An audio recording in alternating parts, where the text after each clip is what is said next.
بینەرانی عزیز سلااوێکی گەرمی خۆم و هاوڕێیانی هاوکارمتان پێشکەش لەگەڵ ئەمیر هاتوونێتە خزمەتتان بۆ پێشکەشکردنی بەرنامەی ئێمە و بینەرانی ئەم هەفتەیە. سپاس گوڵنازیان لەلای منیشەوە سڵاوتان لەبێت بینەرانی خۆشەویستی وادارین کە لە هەر کوێیەکەن ساغ و سڵامەت بن و مەجای وەشتان هەبێت تا بە کۆتایی بەرنامەی ئەم هەفتەی ئێمە و بینەر و بیستەرمان بن.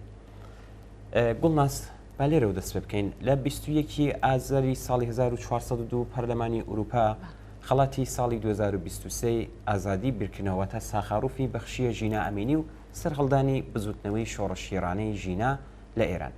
بنەماڵەی ژینا کە بانکێشت کرابوون بۆ بەشداری لەم ڕێوەڕسمەدا ڕۆژی 18 ئازار کاتێک بنەماڵەی ئەمینی ئێرانیان بۆ بەشداریکردن لەم ڕێوەڕسمەدا بەجێدەهێشت لە فڕۆکەخانەی خومینی تاران دەستیان بەسەرداگیرە و ڕێگەیان پێنەدرا بەشداری ئەو ڕێوەڕسمە بن. هەر بەم بۆنەوە مژگان ئفتخاری واتە دایکی ژینا ئەمینی پامێکی ئاراستەی ئەم ڕێوەڕسمە کرد. ئەم پەیامە لەلایەن ساڵح نیکبەخت پارێزەری بنەماڵەی ژینا خوێندرایەوە. جا ئەگەر تۆش هەروە هاورابی لەگەڵ من با پێکەوە بچین جارێکی تر ئەم پەیامە گوێ لە بگرینەوە بینەرانی عزیزیش دووبارە ئەم پەیامە ببینەوە. بەڵێ فەرموو. I give the floor now to the representative of Ms. Mahsa Amini's family, Mr. Saleh Nikhbakht. ریاست محترم پارلمان اتحادیه اروپا، نمایندگان بیش از 650 میلیون نفر مردم جهان، خانم ها، آقایان، از اینکه من این سعادت رو پیدا کردم و به عنوان وکیل خانواده مهسا ژینا امینی در این صحن پارلمان پیام مادر ژینا رو میخونم که در عین حال پیام خانواده ایشون هم میباشد،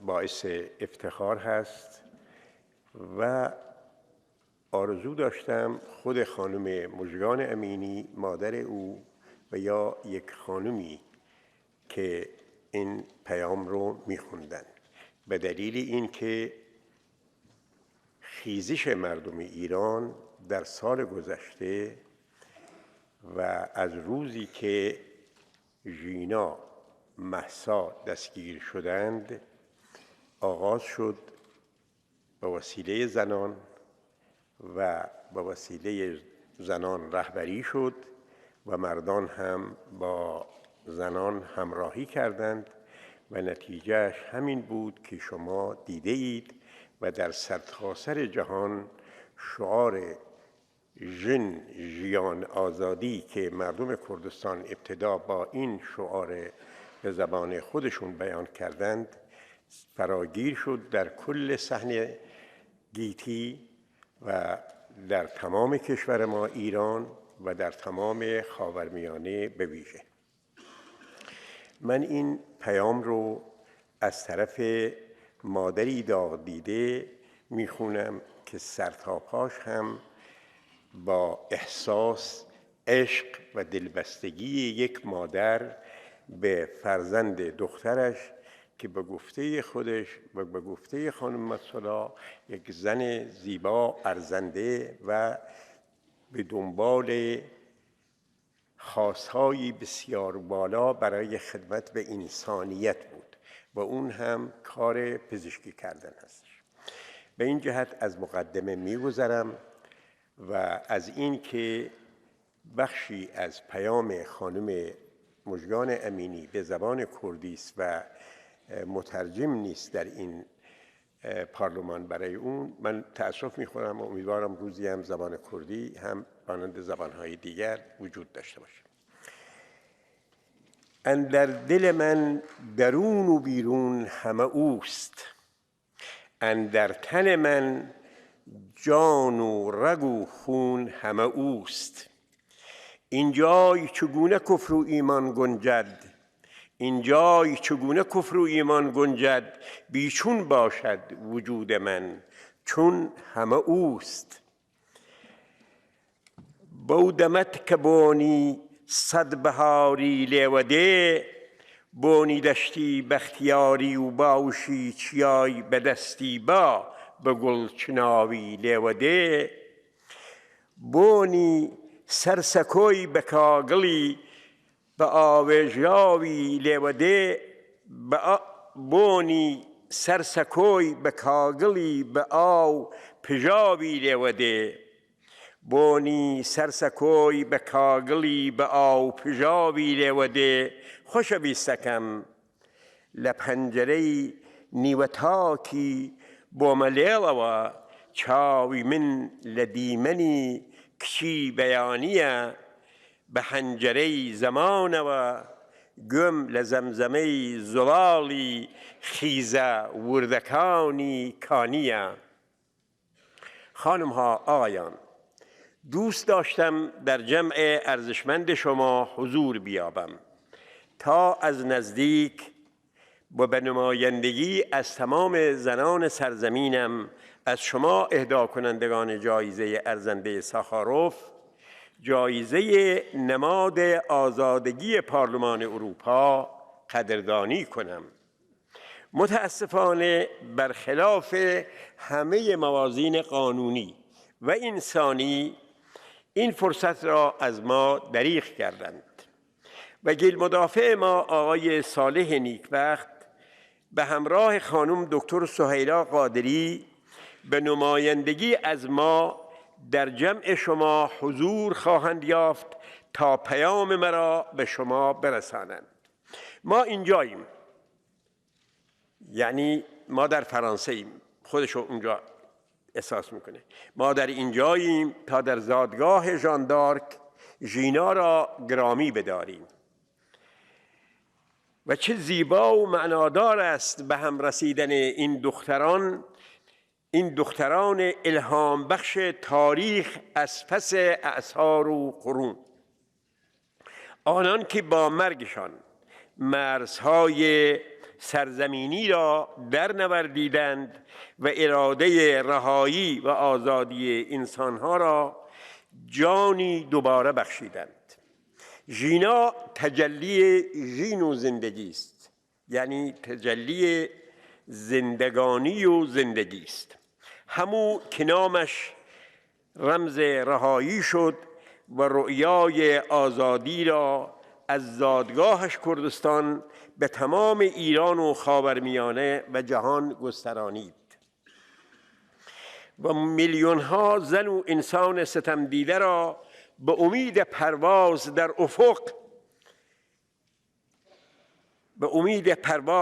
افق بیکران رستگاری به جنبش درآورد. مظلومانه جانش را ستاندند و در خیال خود چنین پنداشتند که با ستاندن جان از کالبد از شدن و بودن باز خواهد ایستاد. بسان ژان دارک در تصور واهی ستمگران با سوزاندن کالبدش رؤیاهایش هم دود می شود و به هوا می رود.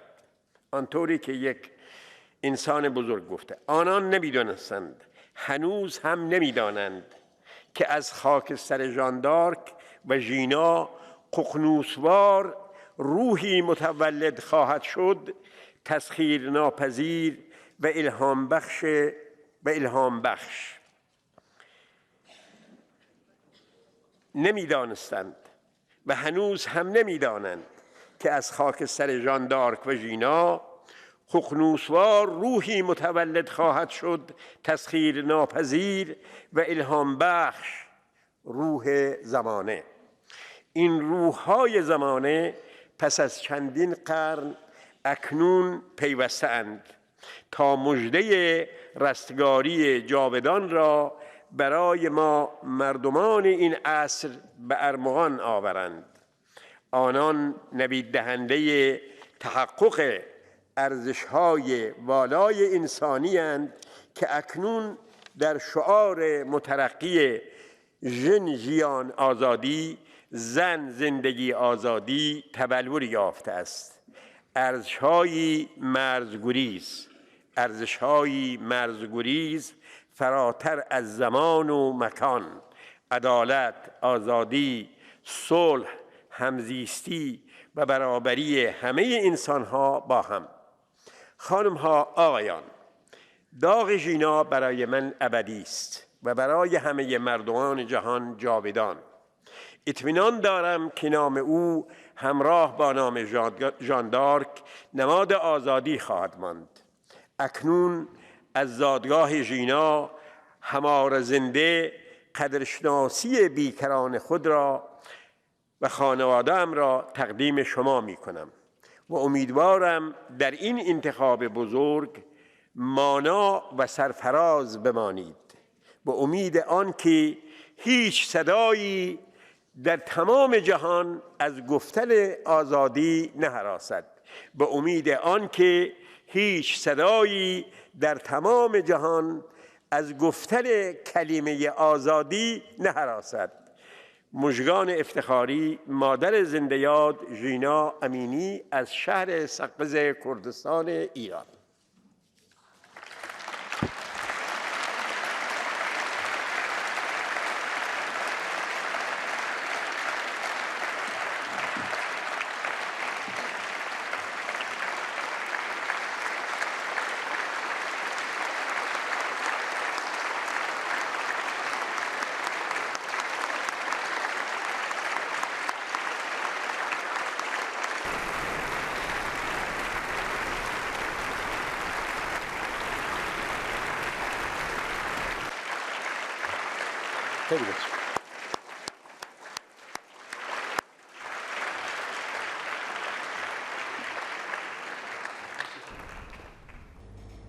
بینەرێک بە ناوی مهری لە بانەوە لە نامەیەکدا نووسیوێتی کاتێک باسی توندوتیژی دژی ژنان دەکرێت زۆرتر بیر لە توندوتیژی جەستەیی دەکرێتەوە کەچی بە بڕوای من توندوتیژی دژی ژنان زۆر بواردەگرێتەوە کە بواری ئابووری شێوەیەکە لە شێوەکانی توندوتیژی لە کۆمەلگا و خێزان. لەم جۆرە توندوتیژیەدا بە کەڵک وەرگرتن لە کولتوری پیاو سالاری دەستڕادەگیرێت بەسەر توانایی ژنان بۆ گەیشتن بە دەرامەدە ئابوووریەکان. ئەمە شوا دەکات کە ژن توانای پاڵپشتی دارایی نەبێت کە پاڵپشتی دارایی نەبوو لە نێوماڵ مرد ژنەکەی بۆ خۆی ملکەش دەکات و لە کۆمەلگاش ژن بەردەوام پاشکۆی پیاو دەمێنێتەوە و کاری ژن کورد دەکرێتەوە لە کاروباری ماڵدا. ئەلبەت ئەوەی کە باسی دەکەم زۆرتر لە وڵاتانە باوەکە کولتوری پیاو سالاری هێشتا لەلایەن دەسەڵاتەوە بە یاسا و بەکردەوە پاڵپشتی دەکرێت. ئەگینا لە زۆر شوێن ئەم فەرهەنگە ڕزیوە تووشی پاشەکشێکردن بووە و ژنان توانیویانە زۆر یەک لە مافەکانی خۆیان بەسەلمێنن. بەڵام بە هەمووی ئەمانەوە بە بڕوام هێشتا توندوتیژی ئابووری ئیش دەکات و دەبێتە هۆی ئەوەی کە ژن توانایی بەدەستهێنان و دەستکەوتنی دارایی نەبێت لە ئێستا و لە داهاتوودا. بەڵێ ئەمیر مهری لە درێژەی نامەکەیدا دەڵێت توندوتیژی ئابووری هەندێک شێوەی هەیە لەوانە قەدەغەکردنی ژن لە دەستکەوتنی دەرامەتەکە ئابوووریەکانی لە ڕێگەی قەدەغەکردنیان لە کارکردن یانێ پاراستنی ئەو پیشەی کە هەیەی قەدەغەکردن و ڕێگەنەدانیان بە خوێندن یان تەواوکردنی خوێندن خارجکردنی موشە یان دارایی ژن بەبێ ڕەزامەندی خۆی قۆڕکردنی توانایی ژنان لە کارکردن بە گشتی کارێکی زۆر و کرێیەکی کەم. ئەمانە و چەندین شێوە و جۆری تری توندوتیژی ئابووری دژی ژنان لە کۆمەلگادا پەیڕەو دەکرێن و بەداخەوە کەم تا زۆر بەردەوامن.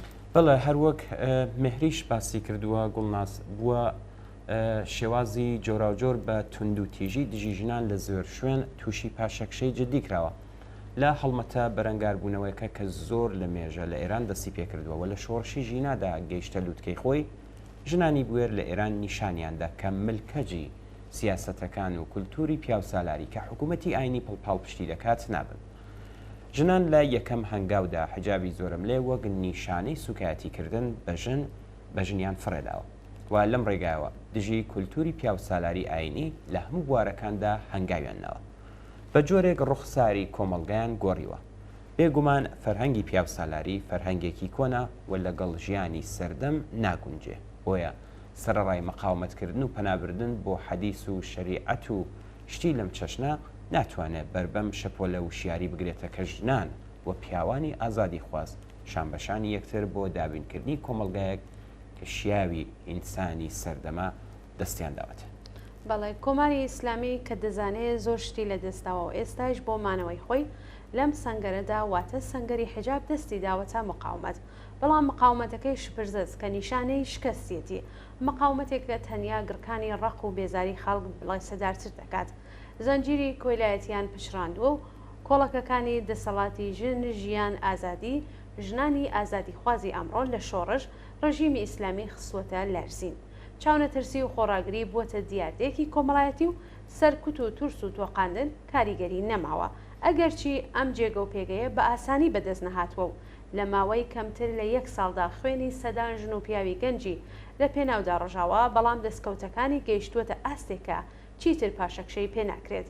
سەرای هەموو ئەمانش هێشتا تا گەیشتن بە ڕزگاری یەکجاری پێویستمان بە هەڵگرتنی هەنگاوی گەورەتر هەیە، تەنیا بە خەباتێکی ڕێکخرا و یەکگرتوانە و بەشداری بەربڵاوی چین و توێژەکانی ژنانی چەوساوە و ستەمدیت و هەروەها ئەو پیاوانەی کە مانەوە و بەردەوامبوونی ئەم ستەمگەریە بە گوشارێکی ئازاردەر و پێشێلکردنی ئاشکرای کەرامەتی ئینسانی خۆیان دەزانن دەکرێت هەر لە ئێستاوە پیا و سالاری و نیزامی سیاسی زاڵ بەسەر کۆمەلگادا تا ڕادێکی زۆر ناچار بە پاشەکشێ بکرێت و ژینگەیەکی ئەمنتر لە ناو ماڵە و پەیوەندیەکی ئینسانی لە ناو کۆمەلگادا و کەشێکی ئەمنتر لە شوێنی کار بۆ ژنان دابین بکرێت. بەڵێ با بچین ناو بڕێ ببینین گوڵناس دواتر دێنەوە درێژەی بابەتەکان ئیدامە بدەین.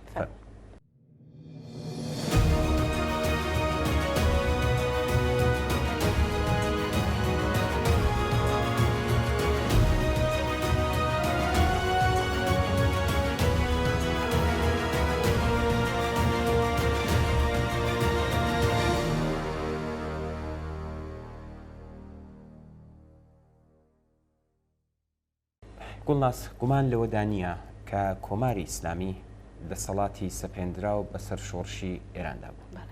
کاتێک دەسەڵاتی پاشایەتی نەیتوانی بەر بە شەپۆلی ڕاپەڕین بگرێ، جلهێزەکانی سەرماداری کە بەرژەوەندی خۆیان لە مەترسیدا دەبینێت کەوتنە خۆ کە ڕێگایەک بۆ بەرگرتن و پەرەسەندنی ئەم ڕاپەڕینە بگرن. بە تایبەت ئەو کات کە شەڕی سارد لە ئارادا بوو و هەروەها نیگەرانیەوە بوون کە ئەگەر ڕاپەڕینی خەڵکی ئێران ئیدامەی هەبێ لەوانەیە هاوسەنگی هێز لە ڕۆژهەڵاتی ناوڕاست بگۆڕدرێت، بە تایبەت هێزی چەپ تێیدا خەریک بوو بۆ خۆی بەهێز بکات. هەر بۆیە ڕەزایەت درا بەوەی کە ڕەوتی ئیسلامی کە پشت ئەستور بوو بە باوەڕی ئاینی خەڵک بەهێز بکرێ و ڕێگای بۆ خۆش بکرێت تا سوکانی ئەم ڕاپەڕینە بە دەستەوە بکرێت.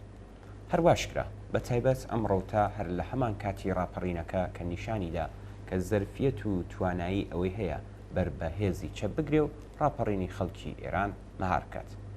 کاک هەڵکەوت لە مەهابادەوە لە نامەیەکدا باسلەوە دەکات کە هەمووی ئەمانە ڕاستە، بەڵام یەکشت نابێت لەبیر بکەین کە جگە لە خۆشباوەڕی خەڵک بە حکوومەتی ئاینی بەشێک لە ڕووناکبیرانی ئێرانیش کەوتنە داوی دروشمی بەناو دژە ئیمپریالیستی دەسەڵاتی ئاینی.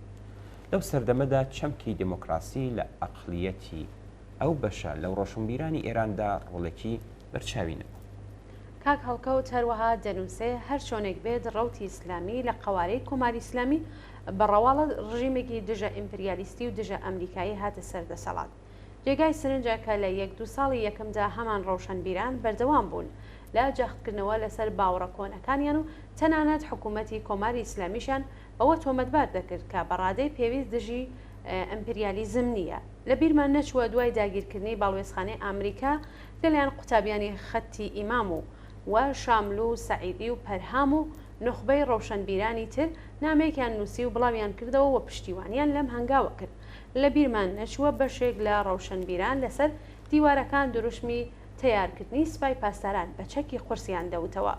بە کورتی دەمەوێت ئەوە بڵێم کە ئەم بەشە بەناو ڕەوشنبیرە ئازیزانە بە هەمان شێوە خەریکی جوڵاندنەوەی تۆندڕەوی و دژە ئەمریکی بوون. کۆماری ئیسلامیش بۆ ئەوەی کە ئەم بەشە لە ڕەوشنبیران پەراوێز خاتەوە بەردەوام کردەی تۆندڕەوتری دژی ئەمریکاییەکان ئەنجام دەدا. بە کورتی بەشێک لە ڕووناکبیرانی ئەو کات ئەوەندە لە چەمکی دژی ئیمپریالیست تەقیبوون کە بیریان چووە کە ئەم پۆچوونە بەبێ بەهادان بە ئەرزشە ئینسانیەکان بێ سەقامگیرکردنی ئازادی و بەرابەری و مافە سەرەتاییەکانی خەڵک دەچێتە گیرفانی دەسەڵاتەوە کە بە هەمان شعاری ئازادی دەکوژێت و بەرابەری و مافی خەڵک بۆ ژیان کە بۆی ڕاپەڕی ببوون ژێر پێدەنێت. بەڵە گوڵناسکاک هەڵکەوت هەروەها لە درێژەدا نووسیوێتی ئێستا کە قسە دەکەین 45 ساڵ لەو کاتە تێدەپەڕێ. ئێستاش بۆ جارێکی تر کۆمەڵگای ئێران لە بەردەم گۆڕانکاریدا دیارە ڕیزبەندیەکان لە ئاستی ناوخۆی ئێران و هەروەها لە ئاستی ناوچەیدا فەرقی کردووە بەڵام گێڕانەوەی ئەو کورتە مێژوویە بۆ دەرز وەرگرتن لەو ئەزمونە بوو. ئێستا پرسیار ئەوەیە کە بەدیلی داهاتووی دەسەڵاتی سیاسی لە ئێراندا چییە؟ زۆر جار باسیەوە کراوە کە جلهێزەکانی سرمایە تا ئێستا مانەوەی کۆماری ئیسلامی لە دەسەڵات بە قازانجی خۆیان دەزانن بەڵام بە زەخت و فشارهێنان هەوڵیان ئەوەیە کە کۆماری ئیسلامی گوێڕایەڵی سیاست و بەرژەوەندیەکانی خۆیان لە ناوچەکە بکەن چون هەر ئێستاش نیگەرانی ئەوەن کە کۆنتترۆلی دۆخەکان لە دەست دەرچێت دیارە شەرت نییە بۆ هەمیشەی هەروە بمێنێتەوە. ئەمە لەوان بۆ جواب بە بەدیلچیە دیارە ڕەوتی مەسەبی ئیتر لە ئێران ناتوانێت بەدیلی جدی بێ. جیا لەمان بەگشتی دوو ڕەوت دەبیندرێت. یەکەم ڕەوتی لیبراڵەکان لە ناوخۆ کە بەشێک یان هەمان ئیسلام خوازانی پێشوون و هەروەها لە دەرەوە کە بە شێوەگەلێکی جۆرا و جۆر جۆرێک هاوسویان لەگەڵ ئەوانەی ناوە هەیە. ئەم ڕەوتە هێزی هەیە، تەشکیلاتی هەیە، ئیمکاناتی ماڵی هەیە، دەستگای تەبلیغاتی بەهێزی هەیە، پشتیوانی چینی مامناوەندی ئێران یان هەمان تەبەقەی متوەستی لەگەڵە و هەروەها بە جۆرێک پشتیوانی دەرەکیشی لەگەڵە. مەبەستی ئەم ڕەوتە بەرگرتن بە گۆڕانکاری بنەڕەتی لە کۆمەلگای ئێران بە بیانووی هێندێ بە ناو ئیسلاحاتە. تەنیا گۆڕینی دەسەڵاتە لەسەرەوە مەبەستی سەرەکیەکەیەتی. ئەم بەدیلە یان بە شوێنەی یان لە تێکەوە لێکە جێدەگرێت. دیارە شێوازی شوێنەی بۆ ئەوان مناسبترە بە تایبەت ئیمکانی دەخاڵەتی خەڵک کەمتر دەکاتەوە. بەڵام شەرت نییە وابێت. هەر ئێستا لە دەسەڵاتی ئیسلامی گروپ وەلایەن هەن کە حازر نابن بە ئاسانی دەسەڵات بەجێبێڵن. لەر حاڵەتێکدا ئێران پێدەنێتە قۆناغی گۆڕانکاری.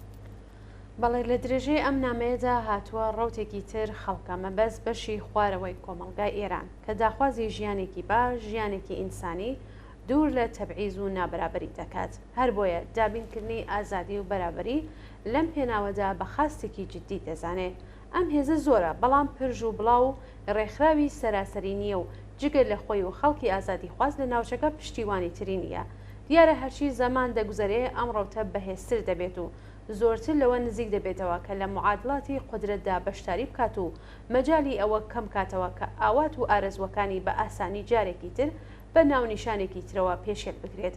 کاک هەڵکەوت دەنووسێ ئەمانە هەموو لێکدانەوەن دیارە هیچ حکمێکی خەتری هەڵناگرێت و ئیمکانی گۆڕینی ئەم ڕیزبەندیە هەیە.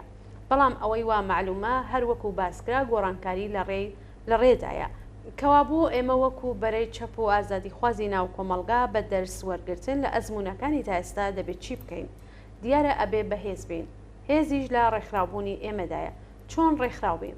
ڕێکخراوبوون ممکنە ئەگەر لە شعارەکانمان بگوێزرێتەوە بۆ ناو ناخی ژیان یانێ چینی کرێکار و زەحمەتکێشی ئەم کۆمەڵگایە، ژنان، لاوان، مامۆستایان، چالاکوانانی بواری ژینگە و زبان و هونەر و ئەدەبیات بزان و هەست بەوە بکەن لەگەڵ یەکتربوون یارمەتی ئەوەدات کە ئەم خاست یان ئەویتر باشتر و ڕێگایەکی ئاسانترەوە بسەلمێنێت. ڕێکخراوبوون دێتە ناو ژیان و لێرەدا مانا پەیدا دەکات. هەر کەسێک لە کار و ژیانی ڕۆژانە لە گەڕک و شار بزانێت کە خۆی لەگەڵ پەنادەستیەکەی کە داوای هاوبەشیان هەیە ڕێک بخات ئەوە بەهێزتریان دەکات. بەڵێ کاک هەڵکەوت لە کۆتاییدا دەڵێ هەنگاوی دوای وتاری هاوبەشە کە ڕێکخراوەکان و خەڵک بەگشتی دەیکەن بە مەشغەڵەی سەرڕێگایان وتارێک کە ژیانی گونجاو لەگەڵ پەیداویستیە سەرەکیەکان ژیانێک کە حرمەت و کەرامەتی ئینسان تێیدا پارێزراو بێ ناوەڕۆکی ئەم گوتارە هاوبەشەیە. بەم جۆرە یەکەم ڕێگا دەگرێت لە هاتنە نێو وتارێکی سیاسی تر کە ئاسۆیەکی تر نیشان ئەدات و دووهەم ڕێگا خۆش ئەکات تا لە ئەڵلقەی پێکەوە گرێدراودا هەنگاو هەڵگیردرێت و هێزی سەلماندنی ئەم یان ئەو داخوازی فراوانتر دەبێت.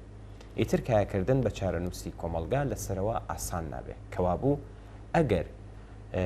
ئەگەر چی هیچ شتێک قەتعی نییە بەڵام هەوڵدان بۆ بەهێزکردنی خۆمان بەهێزکردنی ڕەوتی چەپ و ئازادی خواز لە کۆمەلگا لەسەر داوای هاوبەش هەرکێکی جدیە.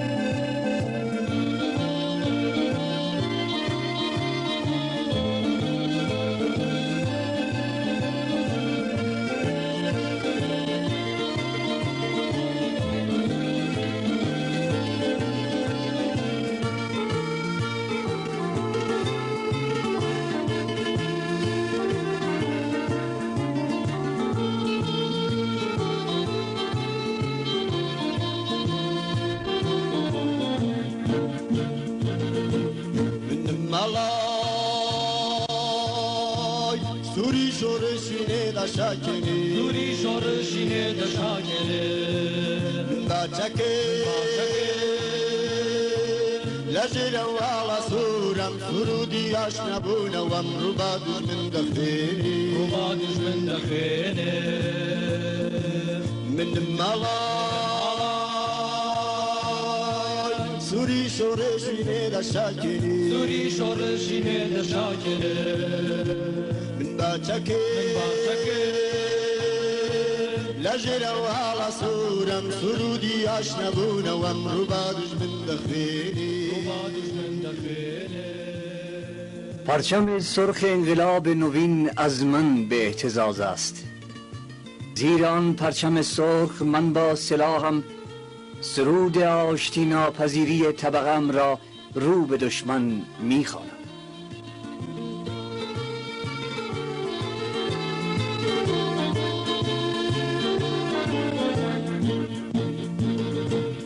مرگی وشیارم رگی سختم لریا چکی دست دیری مشکم مجده دوار روژی تیا مرگی وشیارم رگی سختم لریا چکی دست دیری مشکم مجده دوار روژی تیا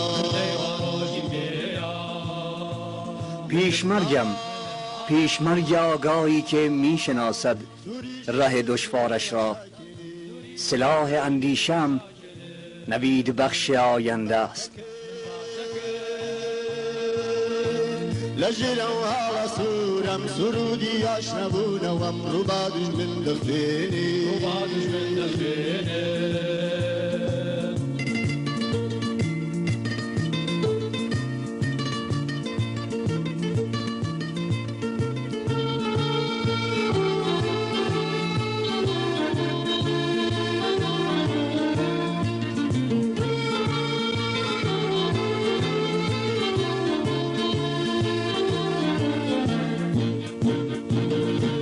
برزلوت که یامانجی خوب بیرون بستم لخباد وزناینم تا نبینم سرباستی برزلوت که یامانجی خوب بیرون بستم لخباد وزناینم تا نبینم سرباستی من مالا چه بلند است اهدافم، چه بلند است اندیشه رهایی. دست از مبارزه‌ام بر نمیدارم تا رهایی و سرافرازی. به پا خیزید هم تباران محرومان، بیایید متحد شویم، به زندگی نور افشانیم، به گور سپاریم روز سیاه را.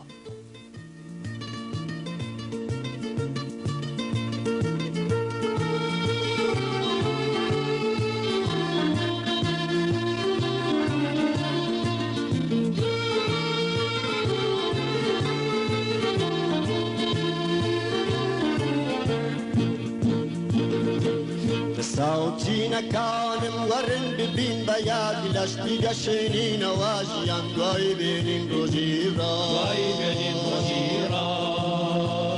ساوتی نکانم ورن ببین بیاد لشتی گشنین واجیان دوای بینین روزی را پرچم سرخ انقلاب نوین از من به اهتزاز است. زیر آن پرچم سرخ من با سلاحم سرود آشتی ناپذیری طبقم را رو به دشمن میخوانم. لجر والا سورم سرودی آشنا بونوم رو با دشمن دخینی رو با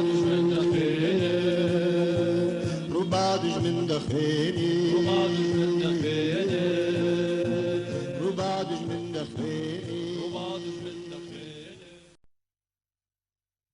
ئەمیر لەم بەشەدا نامەی فلستینێکی تەمەەن 35 ساڵ کە یاداوەریەکانی ژیانی ڕۆژانەی غەزەی لەژێر تەقیونەوەکاندا دەگەڕێتەوە دەیخوێنینەوە.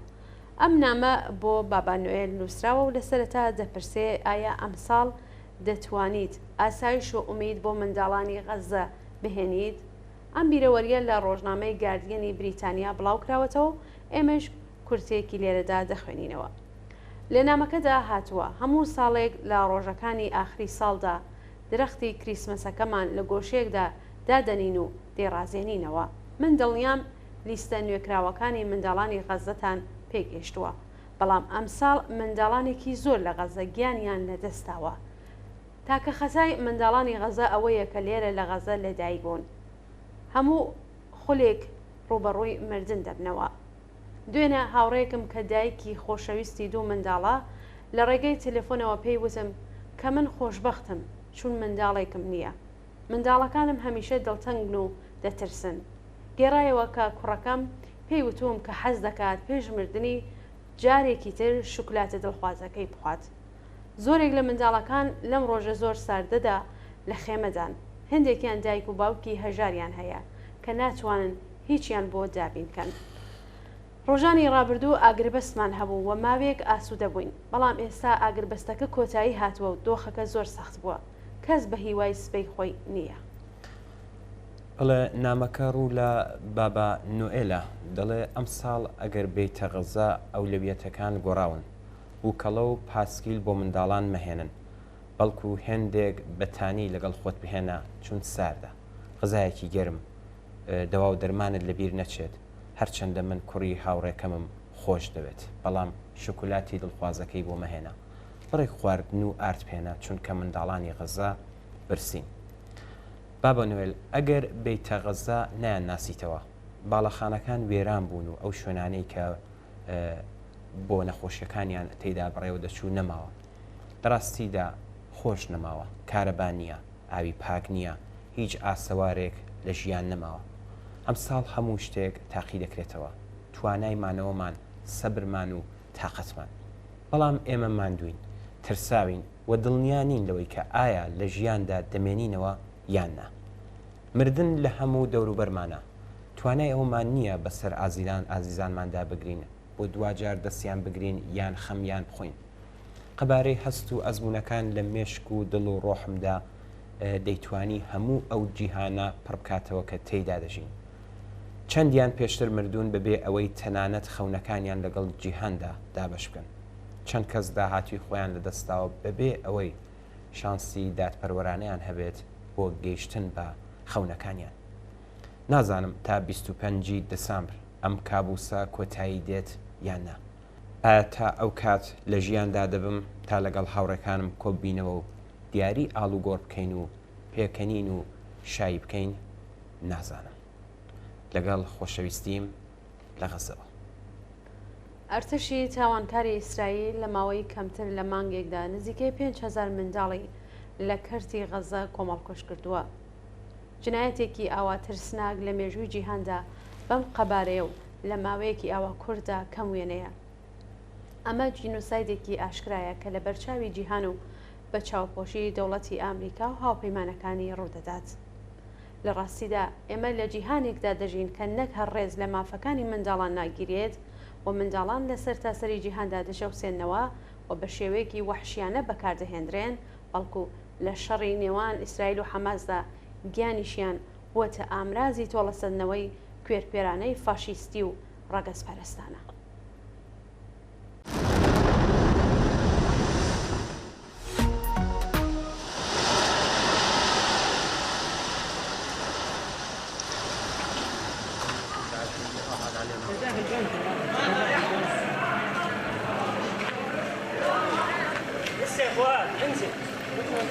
بس لما اخوه تحت الضغط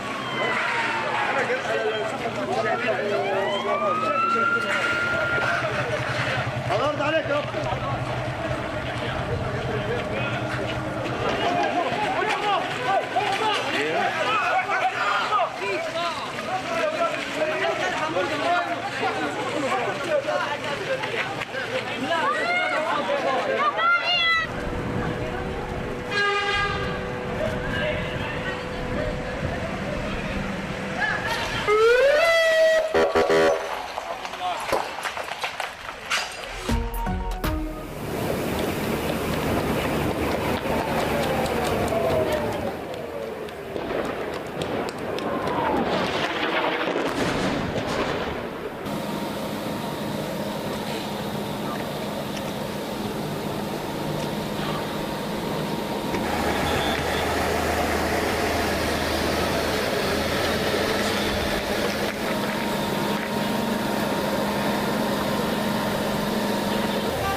دوای شۆڕشی ژینە تۆڵەسەندنەوە لە خەڵکی ڕاپەڕی و هاتە دەستوری کاری کۆماری ئیسلامی. کردەوەکانی ئەم ڕژیمە هیچ شتێک جیا لەومان پێناڵێ. کاک مەجید دووستی لە یەکێک لە شارەکانی کوردستانەوە لە نامێکدا دەپرسێ سەرڕای ئەم ڕاستیە هەموو دەزانی کە کۆماری ئیسلامی لە دۆخێکی زۆر شپرزایە ئابوووریەکەی داڕماوە و کارێکی پێناکرێ لەلایەن خەڵکەوە بە تەواوی بێئەتبار بووەوە کەس باوەڕی پێنەماوە دزی و تاڵانکردن گەیشتوتە ئەو پەڕی خۆی لەناوخۆی دەسەڵاتیش ناکۆکی زۆرە لە دەرەوە وەک دەسەڵاتێکی تۆتالیتێر ناوی دەرکەوتووە کەچی لەم وەزەدا گیری داوە بە حیجاب بەڕاست بۆچی وایە و چی تاقی بکات. سپاس بۆ کاک مەجید. دۆخەکە هەروایە کە تۆ باست کرد ئەوەی کە وا هەڕاشە لە خەڵک دەکات و دەیگرێت و دەیکوژێت و گوشارەکانی بۆ بابەتی حیجاب زیاد کردووە لەم دۆخەدا کە تێدایە بەڕاستی نیشانەی بەهێزبوونی نییە. بە پێچەوانەوە هەمووی ئەمانە نیشانەی داماوی دەسەڵاتێکە کە هیچ شتێکی تری بۆ درێژەدانی دەسەڵات بەدەستەوە نەماوە جگە لە سەرکوتکردن نەبێت. دەسەڵاتێکە باوەڕی بەخۆ بێ و جێپێی لە نێو خەڵکدا قایم بێ چه پێویستێکی بە درێژەدان بە شەڕ لەگەڵ خەڵکی خۆی هەیە. دەسەڵاتی کۆماری ئیسلامی خەڵک لە خۆی نازانێ بێگانەیە بەم خەڵکە و بێگانەیە بە ویست و داخوازیەکانی ئەم خەڵکە. ئێستا هیچی بۆ نەماوەتەوە ناتوانێت سەر و سامان بە دۆخی داڕمانی ئابووری بدات ناتوانێت سەرەتایی ترین پێداویستی ژیانی خەڵک دابین بکە بەڵام هەر ڕۆژ پەروەندەی دزی و تاڵانکردنی سروەتی ئەم خەڵکەی لێ دەردەکەوێت لە نانی سفرەی ئەم خەڵکە دەپشرێ و خەرجی هێزی سەرکوت و سیاسەتەکانی لە شوێنەکانی تر ئەکات. دەسەڵاتێکی وا ئەی چۆن خۆی بەرابەر بە شەپۆلی ناڕەزایەتیەکان ڕاگرێ ئەی چۆن بڵێ کە هەموو دەسەڵاتم هەیە خۆ لە دابینکردنی ویست و داخوازیەکانی خەڵکەوە ناتوانایە پەنا دەباتە سەرکوتی خەڵک سەرکوتێک بۆ نیشاندانی هێز بەڵام لە ڕاستیدا لە بێهێزیدایە. بەڵە گوڵنا زۆر ڕاستە حیجاب ئاخرین سەنگەرە کە خۆی تێیدا هەشارداوە ئەگەر ئەم سەنگەرە لەدەست بدات ئەی لەکوێ خۆی بگرێتەوە. بۆیە بابەتی حیجاب بە بڕوای من تەنیا کێشەی ژنان نییە تەنیا کێشەی ئازادی جل و بەرگپۆشین نییە و تەنانەت تەنیا دژایەتی لەگەڵ سوکایەتی بەژن نییە لە هەمان کاتدا کێشەی کۆمەلگایە کە ئێستا بە ئاشکرا لە شەڕ لەگەڵ دەسەڵاتە. ڕاستە کە سیاست و کردەوەکانی کۆماری ئیسلامی لە زەختهێنان بۆ سەر خەڵک لە هێز نییە بەڵام دیوێکی تری ئەم بابەتەش دەبێت باس بکەین کە هێزێک دەبێت بێتە مەیدان تا کۆتایی بەم دۆخە بێنێ. وابزانم پێشتریش باسمان کرد کە ئێستا پرسیار ئەوەیە کام هێز هێزی دەرەکی هێزێک لەسەرەوە یان هێزێک لە ناخی کۆمەلگا سەر هەڵدات کامەیان هەمووی ئەمانە بەدیلن بەڵام بۆ زۆربەی خەڵکی ئێران زۆربەی ئەو کەسانە کە 45 ساڵ دەسەڵاتی کۆماری ئیسلامی ژیانی لێتاڵکردوون نەهێزی دەرەکی و نە ئاڵ و گۆڕ لەسەرەوە ناتوانێت چارەسەری ئێش و ئازاری تا ئێستایان بێن. ئەوە تەنیا قسە نییە پشەستورە بە ئەزمونەکانی مێژووی ئەم چەندەی ڕابردوو. ڕاستە بەدیلی هێزی خەڵکی کە لە ناخی کۆمەلگاوە سەر هەڵبدات ئاسان نییە بەڵام تەنیا ڕێگایە هیچ نەبێ ئەم هێزە دەبێ ئەوەندە خۆی ڕێبخات تا دیسانەوە لە ژێر ناو نیشانی تردا قوربانی نەکرێت. بەدیلەکانی تر لە بربەرەکانەی لەگەڵ بەدیلی خەڵکی کرێکار و زەحمەت کێشن بۆیە ڕێگایان بۆ هەموار دەکرێت تا مەجای پێگرتن و بەهێزبوونی خەڵک نەهێڵن.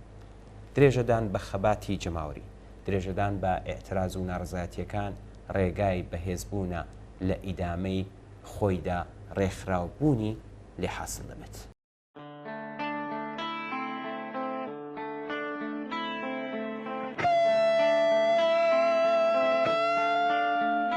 با اعدام گل و قتل چکاوت نمیتونی بترسونی کسی رو قناری عمری از توی زندون میخونه نغمه آزادگی رو رجز میخونی از مرگ و مجازات رجز میخونی از زنجیر و میله تموم ترس تزینه ببینی که پروانه نمونده توی پیله به ترس از من اون پروانه هستم به ترس از من که آزادی صدامه به ترس از من شب ترسوی بزدل که خونه اون قناری تو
دیگه آب از سر دریا گذشته، دیگه چیزی ندارم که ببازم، دیگه وقتش رسیده تا ببینی.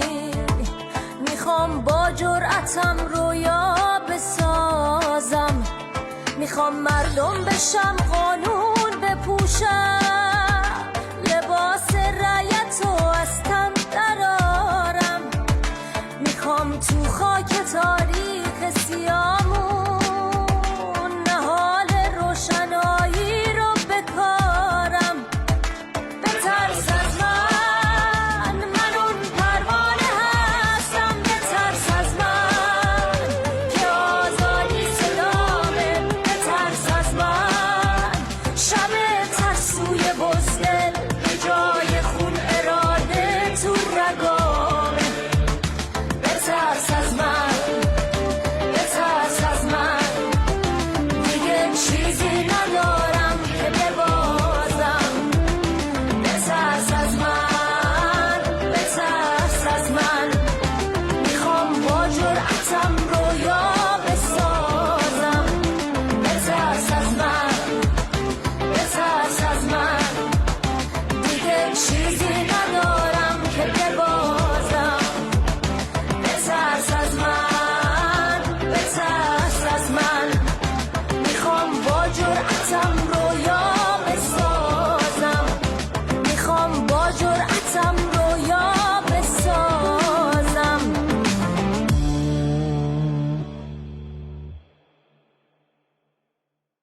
کاک بێستون لە کرماشانەوە لە نامەیەکدا دەنووسێ بێگومان هێزی سەرەکی بزوتنەوەی شۆڕشگەڕانەی کوردستان لە ناو خودی کۆمەلگادایە. ئەزمموی لانی کەم 2 مانگی سەرەتای بزوتنەوەی ژینا نیشانیدا کە چ تواناییەکی سیاسی ڕەدیکاڵ لە دڵی ئەم کۆمەلگایەدا ئامادەیە. لێرەدا مەبەست کرێکاران و بەگشتی خەڵکی زەحمەتکێشی کوردستانە کە زۆربەی دانیشتوانی ئەم کۆمەلگایە پێک دێن و لە نێو خۆدا گەلێک چالاکی بەرچاویان بووە. لەوانە چالاکی کرێکاری، چالاکی ژنان و لاوان، چالاکی ژینگە پارێزی و چالاکی مامۆستایان، چالاکی لە بواری هونەر و ئەدەبیات و هیتر سەرجەم ئەو فەزایی کە بزوتنەوەی شۆڕشگەڕانی کوردستانە شکڵ پێداوە. کاک بێستون لە درێژەی نامەکەیدا نووسیوێتی دوای داگیرکردنی کوردستان لە کۆتاییەکانی سەدەی 1360 هەتاوی واتە هەشتاکان وە کۆچی زۆرملەی حیزبەکانی ڕۆژهەڵات بۆ باشووری کوردستان و بەرتەسکبوونەوەی فەعالیەتی چەکدارانە، بزوتنەوەی شۆڕشگەڕانی کوردستان وردە وردە و خۆی لە دڵی خەباتی کۆمەڵگەی مەدەنیدا دیتەوە و وردە وردە ئەم سەنگەرانەی ئاوەدان کردەوە. ئێستا ئێمە کوردستانێکی وامان لەبەردەستە، کۆمەڵگەیەک کە خەریکە خۆی بۆ گۆڕانکاریەکانی داهاتوو ئامادە دەکات. لێرەدا پێویستە جەخ لەسەر ئەوە بکەینەوە کە هێشتا ڕێگامان ماوە تا بگەینە ئەو ئاستە کە بتوانین مەجال بۆ بەلاڕێدا بردننی بزوتنەوەکەمان نەهێڵینەوە. یەکێک لەو مەجالانە نەبوونی وتارێکی هاوبەشە لە نێو ئەو چالاکیانە کە لە بوارە جۆرا و جۆرەکاندا بەڕێوە دەچێت. لە نەبوونی گوتارێکی هاوبەش ڕێگا بۆ کاریگەری وتاری جۆرا و جۆری دیکە لەسەر چالاکی و داینامیکی ئەم کۆمەڵگایە دەکرێتەوە. بەڵام ئەم گوتارە هاوبەشە چییە و چۆن پێدەگەن؟ ڕەنگە چالاکوانانی کۆمەڵگای مەدەنی لە هەنگاوی یەکەمدا زمان و دەربڕینی سیاسی ڕوون و دیاریکراویان نەبێت. هەر بۆیە فرمۆلێک بۆ جوابدانەوە بەم پرسیارە لە بەردەستان نییە. بەڵام یەکێک لەو ڕێگایانە کە دەتوانێت دەرەنجامێکی وای لێ چاوەڕوان بکرێت درێژە بە چالاکیەکان و تێکەڵکردنی ئەم چالاکیانە لەگەڵ ژیانی ئەمڕۆی خەڵکە بە جۆرێک کە هەموو کەسێک هەستی پێ بکات لە بەشداریکردن لەم چالاکیانە ڕێگای بۆ گەیشتن بە داخوازیەکانی ئاساتر دەکاتەوە. هەنگاوی هەڵسوڕاوانی کۆمەڵگای مەدەنی لە کوردستان پوختەیی و ئامادەیی سیاسی دەباتە سەرێ، هەر بۆیە توانیان بزوتنەوەی ژینە بەرپا بکات. لە درێژەی ئەم چالاکیانەدایە کە ئەم بیرۆکەیە خۆی جێدەخات کە چالاکی کرێکاران، مامۆستایان، ژینگە پارێزان و هۆنەرمەندان ئەڵقەی پێکەوە گرێدراون نەجیا لە یەک و هەمویان بۆ یەک مەبەستی سەرەکی واتە ژیانی باشتر و دابینکردنی ئازادی و بەرابەری تێدەکۆشن. لە کۆتاییدا کاک بێستون ئەڵێ من ڕۆڵ و جێگای حیزب و ڕێکخراوە سیاسیەکان لە بەرچاو دەگرم و حیزب و کۆمەڵگای مەدەنی ناخەمە بەرامبەر یەکتر. لانی کەم لەم چەندەی دواییدا لە کوردستان و ئێستاش ئەم دوانە هەرگیز جیان نەبوون لە یەکتر. هەرچەندە ئەم دووەمیان ینی چالاکی مەدەنی داینامیکترە و داهێنەرتر بووە لە پێشووتر. حیزبی سیاسیش بەو پێەیە کە توانیوێتی خۆی بگۆڕێ و لەگەڵ گۆڕانکاریەکاندا خۆی بگونجێنێ. لەم ڕەوتە کۆمەڵایەتیانە نزیک بێتەوە و توانیوێتی کاریگەری لەسەر ئەم ڕەوتە کۆمەڵایەتی هەبێت. زۆر سپاس بۆ کاکبێستون بۆ نامەی کەناربووی. ناوبڕێ ببینن دێنەوە خزمەتە.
هەر لەم پەیوەندیدا نامێکی ترمان هەیە کە شاخەوان لە سەقزەوە نووسیوێتی ئەگەر سەردەمێک لە سەرەتای هێرشی کۆماری ئیسلامی بۆ کوردستان مەقاومەتی خەڵکی کوردستان بەرامبەر بەم هێرشە دەستبردن بۆ چەک و مەقاومەتێکی چەکدارانە بوو لە ئێستادا چالاکی مەدەنی بڕبڕەی پشتی بزوتنەوەی شۆڕژگەرانەی کوردستانە بۆ درێژەدان بە خەباتی شۆڕژگەرانەی کاریگەر و لەوەش گرنگتر بۆ داڕشتنی داواکاریە سیاسیەکان خەڵکی کوردستان پێویستە کە ئەم چالاکیانە لە هەلێکی سیاسی بەدیلدا بخرێتە ڕوو واتە گوتاری سیاسی کۆمەڵایەتی هاوبەش ئەبێ جێبەجێ بکرێت بە دڵنیاییەوە زاڵبوونی ئەم گوتارە پێویستی ژیانی کۆمەڵگای مەدەنیە بۆ دەربازبوون لەم هەلومەرجە و گەیشتن بە قۆناغێکی تر لە خەباتی شۆڕژگەرانە.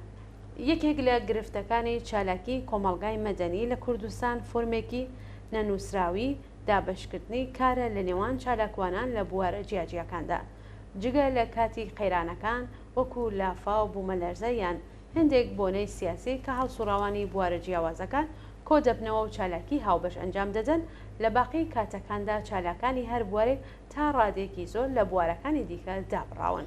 بەڵێ کاکشاخەوان خۆی ئەم دۆخە بە بەرهەمی هەلومەرجی ئەمنیە کە ڕژیمی کۆماری ئیسلامی دایسەپاندووە و هەروەها بە سروشتی چالاکی مەدەنی و تەنانەت چالاکی کرێکاری لەم بارودۆخەی ئێستا دەزانێ و دەڵێ لە کوردستان چالاکانی مەدەنی تا ڕادەیەکی زۆر سربەخۆن لە یەکتر. ئەم چالاکیە جیاوازانە وەک باسکرا بەشێکی بەرهەمی هەلومەرجی ئەمنیە بەڵام لەوە زیاتر بەرهەمی نەبوونی وتاری هاوبەشە. تێپەڕبوون لەم وەزع و بەستنەوەی ئەو کارە جۆراوجۆرانەی کە لە بوارەکانی کار و ئازادی و مافی نەتەوەیی ڕوو دەدەن شتێک نییە لە خۆ بەرهەم بێت. ئەم گوتارە هاوبەشە دەبێت لەلایەن هێزێک کە باوەڕی ڕاستەقینەی بە مافە سەرەتاییەکانی خەڵکەیە بەڕێوە بچێت. بە لە بەرچاوگرتنی هەلومەرجی ئەمنی ئەم دۆخەی ئێستا ئەم هێزە دەبێت پێگەیەکی بەهێزی لەم ڕەوەندەدا هەبێت. ئەزمموی چەند مانگی ڕابردوو بە تایبەتی دوای هێوەربوونەوەی خۆپیشاندانەکان بۆ هەمووان ئاشکرا بوو کە نەبوونی گوتارێکی هاوبەش دەتوانێت جۆرێک لە سەر لێ شێواوی دروست بکات. بوونی گوتارێکی شۆڕشگێڕانەی هەمەلانە کە دەتوانێت بە پشتبەستن بە هەلومەرجی تایبەتی کوردستان سەرەتای کۆی داخوازیە سیاسی و ئابوووریەکانی هێزە جۆراوجۆرەکانی نێو کۆمەڵگەی مەدەنی لە کوردستان بەیەکەوە ببەستێتەوە پاشان ئاسانکاری بۆ هاوپەیمانیەکی دموکراسی لەگەڵ هێزە سیاسیەکانی دیکە لە سەر تاسەری ئێران بکات ئەمە ئێستا بۆ تا پێویستیەکی بەپەلا.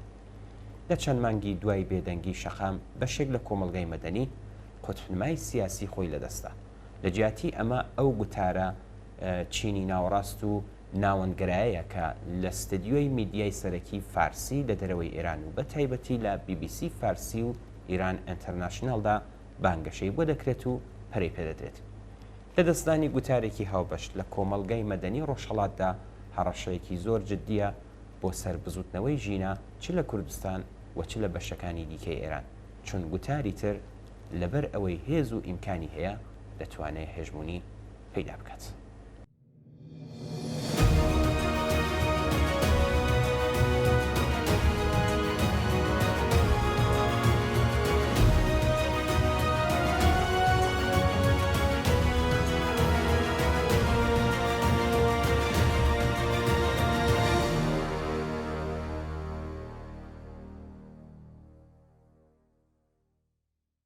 پۆلانزاز کۆمەڵاسی مارکسیستی دەڵێت سۆسیالیزم یان دموکراتیکە یان غیرەوە سۆسیالیزم نییە.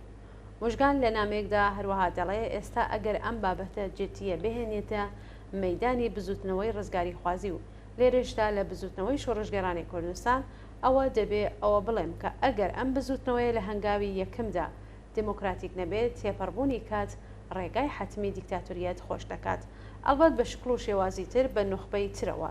جا گەرمە بەسمان لە دموکراسی بە مانای ڕادیکاڵی خۆی بێ ئەوە بابەتی مافی ژنان چینی کرێکار بەگشتی مافی کۆمەڵانی بندستی کۆمەلگا دێتە ناو بزوتنەوەی ڕزگاری خوازیەوە. هێزی ڕاستەقینەی ئەم بزوتنەوەیە لەو گروپ و چینانە سەرچاوە دەگرێت ئەگینا هەمووان دەزانن کە نوخبە یان هەر حزب و جەریانێک بێخۆ گرێجان بەم ڕاستیە دەبن بە دەستی ڕاستی چینی دەسەڵاتدار. لە ڕاستیدا ئەگەر بزوتنەوە بۆ داوای مافی چارەی خۆنووسین هەر لە یەکەم هەنگاوی خەباتدا پرسی دەسەڵاتی جەماوەری بە مانای دموکراسی ڕادیکاڵ نەخەنە نێو پرەنسیبە گوتار و تەشکیلاتیەکانیاندا لە بنەڕەتدا بۆ ئەو جەماوەرەی کە بڕیارە باری قورسی ئەم خەباتە لەسەر شانیان بێ هیچ سوودێکی سیاسی و ئابووری دیاریکراو نابێت. مژگان لە درێژەی نامەکەدا دەنووسێ ئەم بۆچوونە بە تەواوی خۆی لە ڕێبازی ئەم ڕەوتانەی کە خەون بە کوردستانێکی سربەخۆ دەبینن تەنانەت بە دەسەڵاتی دیکتاتۆرێکی کورد جیا دەکاتەوە. خواستی غێری دموکراتیکی لەو چەشنە لە بزوتنەوەی شۆڕشگەڕانەی کوردستان بە ئاشکرا چاوپۆشی لە چین و توێژە جیاوازەکانی کۆمەلگا دەکات و بەو هۆیشەوە بەرژەوەندیە سیاسی و ئابوووریەکان جیا لەوەی کەمانای ڕاستەقینە بە ژیانی خەڵک ئەدات دەخاتە ڕوو و ئەڵبەت بە ڕوانگەیەکی تاکەرەوانە و پاوانخوازیەوە. ئەوە بۆچوونێکی غیرە دموکراتیک وێنەیەکی ڕۆمانسی زەکرا و ناڕاستەقینەی کۆمەلگای کوردستان بەرهەم دێنێت کە تێیدا چین و توێژە جیاکان بە داخوازی جیاوازەوە بە تەواوی لە ژێر یەک وشەی نەتەوەی ئەویش بەو پێناسەیە کە بۆی دەکات دەشارێتەوە. وا کرێکار و زەحمەتکێشی ئەم وڵاتە چیان لە سەلماندنی مافی چارەی خۆنووسین دەوێت دەکەوێتە پەراوێزەوە و فرامۆش دەکرێت. گوتاری نادموکراتیک لە بزوتنەوەی کوردستان ناتوانێت پرسە گرنگەکانی ناو کۆمەلگای کوردەواری وڵام بداتەوە. ئەگەر بزوتنەوەی ڕزگاری خوازی ئازادی دموکراسیەکان دەسەڵاتی جەماوەری سێکولار و ناگەندەڵ و پابند بە یاسا لەگەڵدا نەبێت وەگەر سیستمی ئابووری بەرهەمدار بۆ باشترکردنی ژیانی خەڵک نەبێت لە باشترین حاڵەتدا تەنها دەبێتە پاشکۆی زلهێزەکانی ناوچەکە کە تەنیا دەسەڵاتی کوردی دەپارێزێ و هەرچەند دیکتاتۆریش بێ. خۆشبەختانە داینامیکی ژینگەی سیاسی ڕۆژهەڵات ئەگەرێکی زۆر ناهێڵێتەوە بۆ ئەوەی ئەم ڕەوتە سەر بگرێت، بەڵام پێویستە لەوە غافڵ نەبین کە ئەم ڕەوتە غیرە دموکراتیکە لەسەر بنەمای ئەو پشتیوانیە دامەزراوە کە دەتوانێت لە زلهێزەکانی ڕۆژاوە لە بەرامبەر پێشهاتە ناوخۆیەکانی ئێراندا بەدەستی بهێنێت. لە ئێران باشکرا ئەوە دەبینین کە چۆن ئیش دەکەن و ئیمکاناتی زۆر دەخانە اختیاریانەوە کە خۆیان بسەلمێن و کوردستانی لەژێر ناوی هاوپەیمانی لەگەڵ خۆیان هەماهنگ بکەن. لە ڕاستیدا ئەم هەڵوێستە بازرگانیکردنە بە چارەنووسی خەڵک لە کوردستان دەتوانن بە شێوەی مافیایی بە هاوپەیمانی لەگەڵ ناوەند و زلهێزەکانی جیهان خۆیان بەسەر کۆمەلگادا بسەپێنن. ئەم گوتارە داوای کۆمەلگایەکی پاسیڤ و ناسیاسی دەکات و بە شێوەیەکی سیستەماتیک بە هاوکاری لەگەڵ زلهێزەکانی ناوچەکە و جیهانیەکان تا دێت توانە سیاسیەکانی کۆمەلگا بێلایەن دەکات. ئەوەی ئەم دوو ڕەوتە یەک دەخات نەبوونی باوەڕ بە دیاریکردنی ڕۆڵی خەڵک لە مەیدانی ڕاستەقینەی سیاسەتدایە.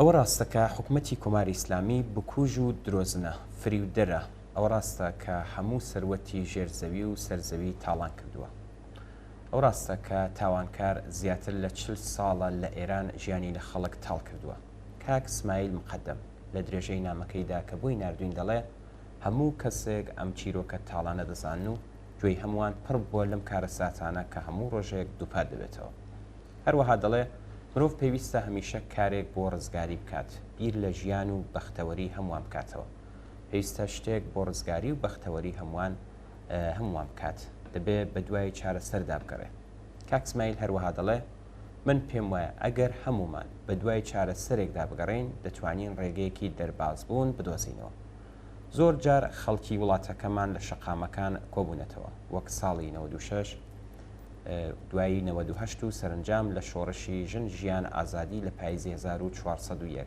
ئەگەر جەماوەری خەڵک لە شەقامەکاندا بمێننەوە و نەڕۆن بۆ ماڵەکانیان هیچ هێزێک لە جیهاندا ناتوانێت لە بەردەم ملیۆنان ئێرانی لەسەر تاسەری ئێراندا بوەستێت من پێم وایە لە شۆڕشێکی وەها سەرتاسەریدا هەموو مەلاکان و فەرماندە قەڵە و ترسنۆکەکانی سوپای پاسداران و هەروەها خودی عەلی خامنەیی لە کەمتر لە 10 ڕۆژدا لە ئێران هەڵدێ مانەوە لە شەقامەکاندا تا هەڵاتنی مەلاکان چارەسەر و ڕێگەی ڕزگاریکردنی نەتەوەی ئێرانە سپاس بۆ کاکی اسماعیل وابزانم ئەمیر پێشتر لەم بارەوە قسە و باسێکمان بووە کە بۆچی خەڵک لەسەر شەقام نەماون تا ڕووخاندنی دەسەڵاتی بنیام کوژی کۆماری ئیسلامی سەرکوتی بێبەزەیانە ئەگەر هۆیەکی بێ لەوێ کە دوای چی دەبێت و ناڕوونی لەم بارەوە بەتایبەت بە لەبەرچاوگرنی ئەزمموی ساڵی 1950 و ئەزمموی ڕووداوەکانی ناوچەیی دەتوانێت هۆیەکی تری نەمان لەسەر شەقام بێ کەوا بوو ئەگەر لەسەر شەقام دەمێنینەوە کە زۆریش گرینگە دەبێ بزانین چۆن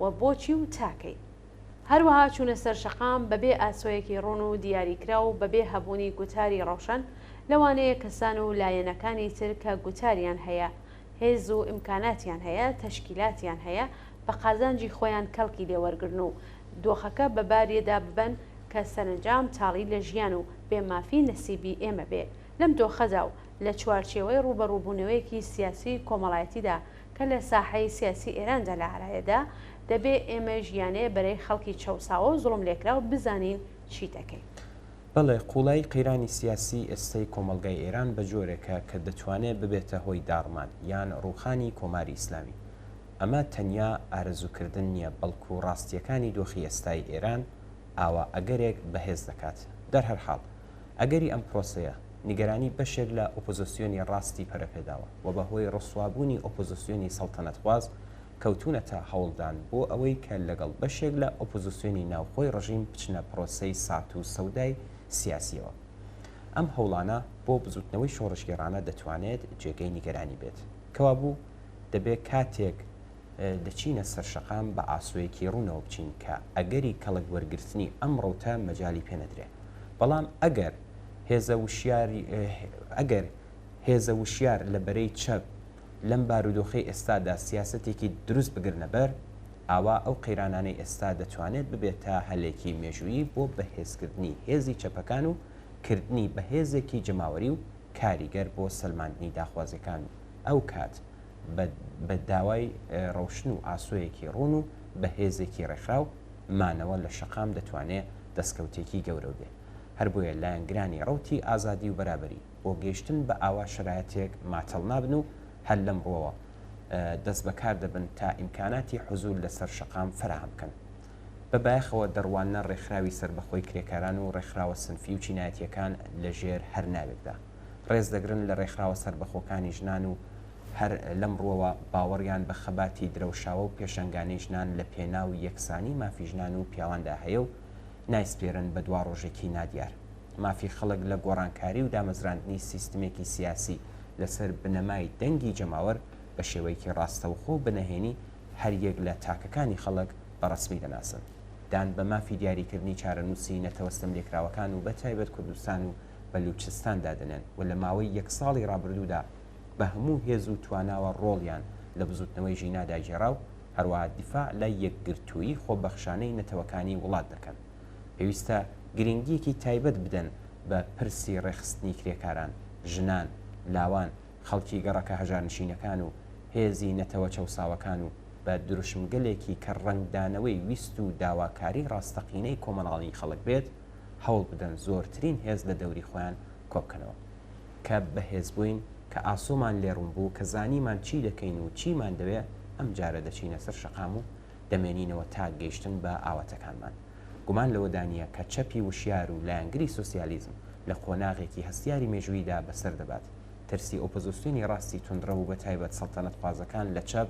بێهۆنیە ئەوان دژمنی چینایەتی خۆیان زۆر باش دەناسن ئەرکی سەرشانی چەپی ڕادیکاڵ و شۆڕشگێڕە کە لە پرۆسەی شکڵدان بەڕێخستن و یەکگرتووکردنی هێزی جەماوەریدا ڕۆڵێکی تایبەت بجێڕێت و نابێت ئەم دەرفەتە مێژوویە لەدەست بدرێت.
لە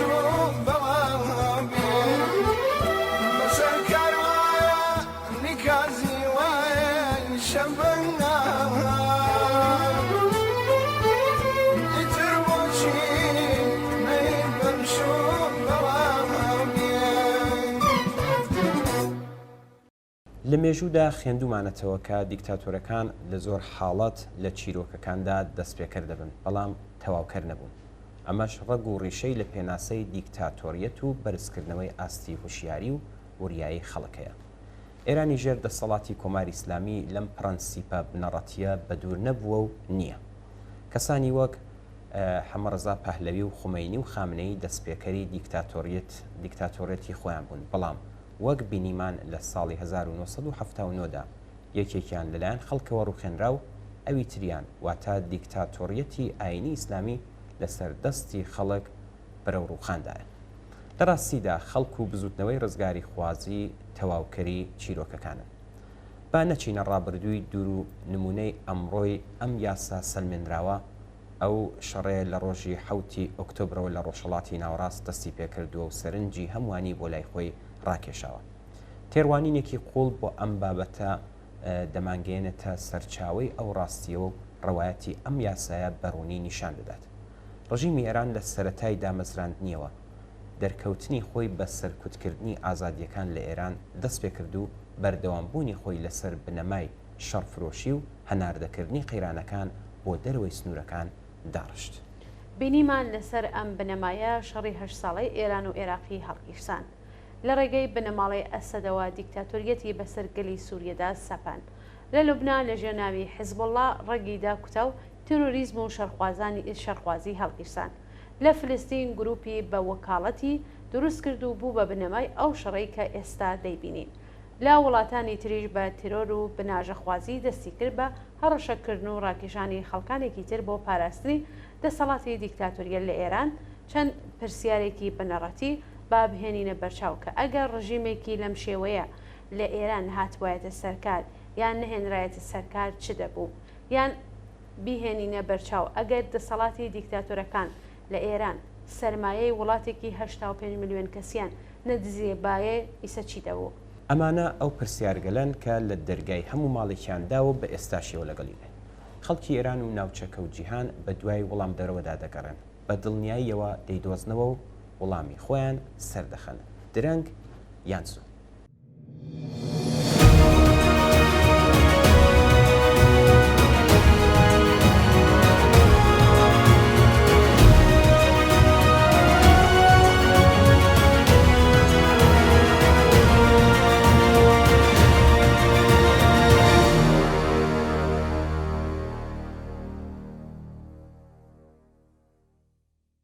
چەند ڕۆژ لەمەبەر گرتەویددیوەیەکی سەما و خۆشی و گۆرانێکی فولکلۆری گیلەکی پیرەپیاوێکی خەڵکی ڕەشت بە ناوی سادق باخری ناسرااو بە مام سادق لە تۆڕی کۆمەڵایەتی ئینستاگرامدا بڵاوکرایەوە کە لەلایەن بەکارهێنەرانی سۆسیال میدیاوە پێشوازیەکی زۆری لێکرا. دوا بە دوای بڵاوبوونەوەی ئەم ڤیددیۆیە پۆلیس مام سادقیان دەست بەسەر کرد و پەیجەکانی سۆسیال میدیای ناوبراویان بلۆ کرد. چیرۆکی مام سادق لە ڕەش دەتوانێت وانەیەکی بەنرخی تێدا بێت کە هەمان وانە بۆ مەسلەی حیجابیش بەکاردێت. وانەیەکە ئەوانەکە ئەوەیە کە قەدەغەکردنی ڕسمی یان یاسایی ڕفتارێک کاتێک کاریگەر و کردەی دەبێت کە ئەو ڕفتارە لە مێشک و ویژدانی خەڵکو و کۆمەلگادا سەرزەنش کردێت. ئەگەر کەسێک کردەوەیەکی ناشیاو ئەنجام بدات پێش هەموو شتێک ئەوە خەڵکە کە ئەو کەسە ئیدانە دەکەن، دوجار بە پێی یاسا لەگەڵ ئەو کەسە معاملە دەکرێت. بەڵام ئەگەر ئەو کارە سەرزنشتی خەڵکی بەدواوە نەبێ و پێشوازی لێ بکرێت لەو حاڵەتەدا ئەوە هەرڕوبەڕووبوونەوەیکی فەرمی لەگەڵ ئەو کارەدا نەک هەر دەبێتە هۆی ڕەزامەندی و پشتیوانی خەڵک، بە ئاسانی دەبێتە هۆی بێزاری گشتی و تەنانەت کاردانەوەی لێ دەبێتەوە. وەک چیرۆکی مام سادق شایی و خۆشی و سەماکردن ئەگەر لەلایەن دەسەڵاتەوە پەسەند نییە ئەوە لەلایەن خەڵکەوە پێشوازی لێ دەکرێت. هەر بۆیە ڕوبەڕووبوونەوە لەگەڵ مام سادق بە خێرایی دەنگی دایەوە و بە ژمارەیەکی زۆر لە سەراسەری ئێران بە دانانی گرتە ڤیددیۆ لە شایی و سەماکردن پشتیوانی خۆیان لە مام سادق ڕاگەیان. ئایا دەستگای ئەمنیەتی دەیەوێت معاملە لەگەڵ ئەم هەموو کاردانەوە بکات؟ ئایا دەتوانێت لەم کاتەدا کاردانەوەکان چڕتر بنەوە؟ پێویستە ئاماژە بۆ بکرێت کە کاردانەوەی خەڵک کۆمەڵێک ڕەفتاری جۆرا و جۆر وە بەرفراوان لەخۆ دەگرێت کە هیچ هێزێکی پۆلیس بە هیچ بڕەت دەسەڵاتێک توانای معاملەکردنیان لەگەڵیدا نیە، تەنیا ماندووبوونی بەدواوەیە. مەسەلەی حیجابیش لە هەمان جۆرە. لە سەرەتای شۆڕشەوە تا ساڵی ڕابردوو پرسی حیجاب کەم تا زۆر لانی کەم لە فەزای گشتیدا چاودێری دەکرا، بەڵام بە تێپەڕبوونی کات ئەم دۆخە گۆڕا. لە سەرەتادا لە شوێنە غیرە عەمومیەکان وەکو زەماوەند و ئاهەنگ و کۆبوونەوەی دۆستانە و خێزانی حیجاب بوو بە ئیختیاری. ئەم پرۆسەیە بۆ چەند ساڵێک بەردەوام بوو، بەڵام بەو پێی ئەم هەڵسو کەوتە لە نێو کۆمەڵێکی گەورەدا خەڵق قبولکرا و ئامادەکاری دەرونی هەبوو بۆ قبولکردنی لە فەزای گشتیدا. لە ئەنجامی ئەو قەیرانەی کە بەهۆی کوشتنی ژینە ئەمینی و ڕووداوەکانی دوای ئەو هاتبوو ئاراوە، ئەوە بووە دەرفەتێک بۆ ئەوەی ئەم ڕەفتارە لە فەزای گشتیدا ڕووبدات. دەرفەتێک کە ژنان ئەم سۆمبولە لە سوکایەتیکردن فڕێ بدەن. ئێستاش پاش بربەرەکانەی توندی دەسەڵات لەگەڵ ڕەوتی فڕێدانی حیجاب بە دڵنیاییەوە دەتوانین بڵێن گەڕانەوەی حیجاب بەو شێوەی پێشوو خۆی ممکن نییە. بۆچی ممکن نییە؟ چون کارێکە کە لەلایەن خەڵکەوە پەسەند کراوە. سیاسەتی تونند و تیژی نواندن دەتوانێت دەرەنجامێکی بۆ دەسەڵات بێ، بە دڵنیاییەوە نا. بەڵێ، جۆرا و جۆری کاردانەوەی خەڵک بە تایبەت ژنان کە بە ئاسانی دەتوانن دەسەڵات سەر لە شێوا بکەن کە کردویانە. ئەگەر فشاریان لەسەر بێت هەر بۆ دژایەتی جۆرێک حجاب هەڵدەبژێرن کە لەوانەیە بڵێن سەد ڕەحمەت بە حجاب نەپۆشین. ئێستا ئیتر میلیۆنان کەس بیر لە کاردانەوەی گونجاو دەکەنەوە بەرامبەر بەو سیاسەتانە کە حکوومەت خامکی بۆ دەبات و لە ڕاستیدا و هیچ حکوومەتێک ناتوانێت معاملەیان لەگەڵدا بکات. ڕەنگە پاشەکشەی حکوومەت لە سیاسەتەکانی قورس بێت. بە دڵنیاییەوە سەختە، بەڵام ئەوە تەنیا حکوومەت نییە کە یەک قاچیان هەیە و تا 2 سات و بە هەر نرخێک بێت درێژە بە ڕێگاکان دەدەن. ئەوە خەڵکی سەرانسەری ئێرانیش بەکردەوەی ڕۆژانەوە پشتیوانی لە مام سادق ڕای دەگەێنن کە ئەم دۆخە دەبێت بگۆڕدرێت. ئەگەر وانەیەک لە سادق بووقی فێربین ئەوەیە واز لە خەڵک بێنن، لە پشتی خەڵکەوە ئاسایشدا بمەزرێنن، نەک لە بەردەمیان. حکوومەتی ئیسلامی هەوڵ دەدات هەموو بوارە وەرشی هوەری فەرهەنگی پەروەردەیی و تەنانەت زانستیەکانیش کۆنتترۆل کات و لە پێناو خزمەت بە ئامانجی کۆنەپەرستانی خۆیدا بەکاریان پێێنێت. لە ڕاستیدا ئەگەر دنیا بە مەیلی ڕژیم ئیسلامی ئێران بۆیە دەبوو ئەم کۆمەلگایە بە درێژایی ساڵ ڕەشپۆش بێت و هەر ڕۆژە و بە بیانویەک ماتەمیم بژێرێت. بەڵام زۆربەی هەر زۆری خەڵکی ئەم کۆمەلگایە تەسلیمی نظامی ئیسلامی نەبوون. هەروەک دەیبینین سرەڕای هەڕەشە و تونند و تیژی و تەنانەت ئەزیەت و ئازار و گرتن لەم پەیوەندیەدا خەڵک لە سەرانسەری ئێران دژایەتیەکانی ڕژیم پێشبێ دەخەن. لە بەرامبەر فەرهەنگی کۆنەپەرستانەی زاڵدا فەرهەنگی بەرخۆدانی پێشکەوتن خوازانە سەری هەڵداوە. خەڵک لەو بوارەدا ئازموونێکی زۆریان بەدەستهێنانە بە شێوازی جۆرا و جۆر لە کات و شوێنی گونجاودا بربەستی فتوا و یاساکانی ڕژیم تێدەپەڕێنن. کۆماری ئیسلامی نەیتوانیەوە بەر بە شادی و بەختەوەری و خۆشەویستی خەڵک بۆ ژیان بگرێت و لەم بوارەدا سەری لەبەردراوە. ئەم خۆشەویستیە بۆ ژیان هەمان ئەو هێزەیە کە ڕژیمی بە تەواوی نیگەران کردو.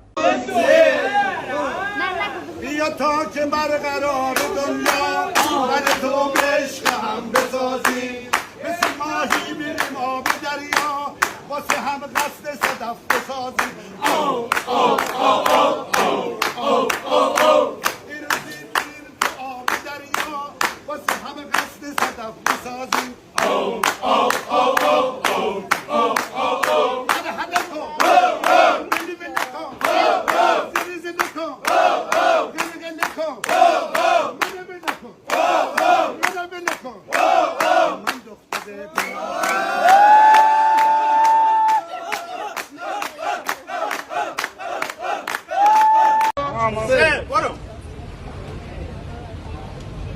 به هوای روخانه آب میان رشته وقت بده آب میان.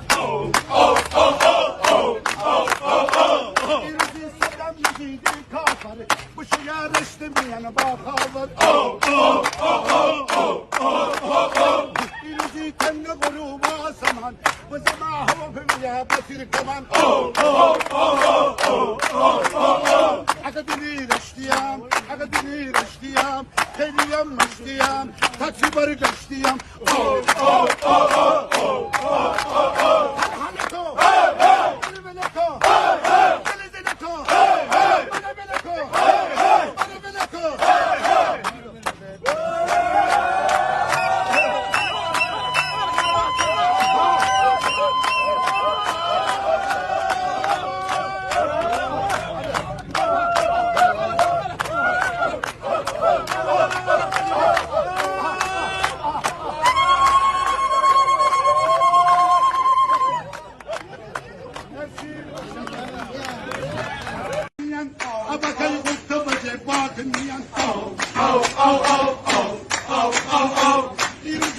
القلوب عالزمن وسمعت خلق شافت الكمان أو أو أو أو أو أو أو أو يروح يمتي كافر مش يا عندي أنا بخابر أو أو أو أو أو أو أو أو أقدمي اشتيام أقدمي اشتيام خلي يم اشتيام تاكسي برق اشتيام أو أو أو أو أو أو أو أو هلا حلكم اللي بدكم